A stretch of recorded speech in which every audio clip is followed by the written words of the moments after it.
어른을 위한 동화 지혜이샘. 마른네 마을 사람들은 해가 뜨면 땅을 팠습니다. 그들의 괭이질은 늘 당장의 허기를 면하게 해주는 작은 이익만을 쫓았습니다. 성경은 달랐습니다.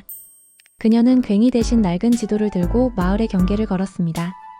사람들은 땀 흘리지 않고 서성이는 성경을 보고 게으르다고 수군거렸습니다. 하지만 성경이 진정으로 보고 있던 것은 땅의 얕은 표면이 아니었습니다. 그녀는 계절마다 범람하고 마르는 강물의 성격을 살피고 있었습니다. 1년치 수확물 대신 성경은 강물에서 멀리 떨어진 단단한 땅의 깊은 돌수로의 기초를 쌓기 시작했습니다. 아무리 폭풍우가 와도 아무리 가뭄이 들어도 무너지지 않을 튼튼한 판단이었습니다. 이웃 공씨는 성경의 느린 작업에 코웃음을 쳤습니다. 당장 먹을 것도 없는데 돌을 쌓는다니. 부는 빨리 자라는 것일세?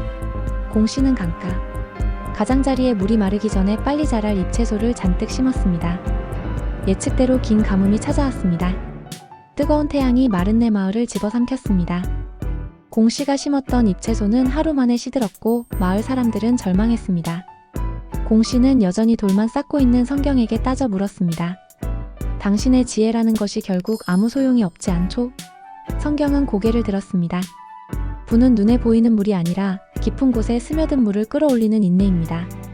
성경은 자신이 쌓아 올린 기초 위로 다시 흙을 덮었습니다. 그리고 그 아래로 이어진 깊은 수로의 끝을 조심스럽게 파냈습니다. 지표면은 말랐지만 강물의 성격을 읽은 그녀의 판단은 틀리지 않았습니다. 마침내 느리지만 확실하게 시원하고 깨끗한 물이 수로를 따라 솟아오르기 시작했습니다.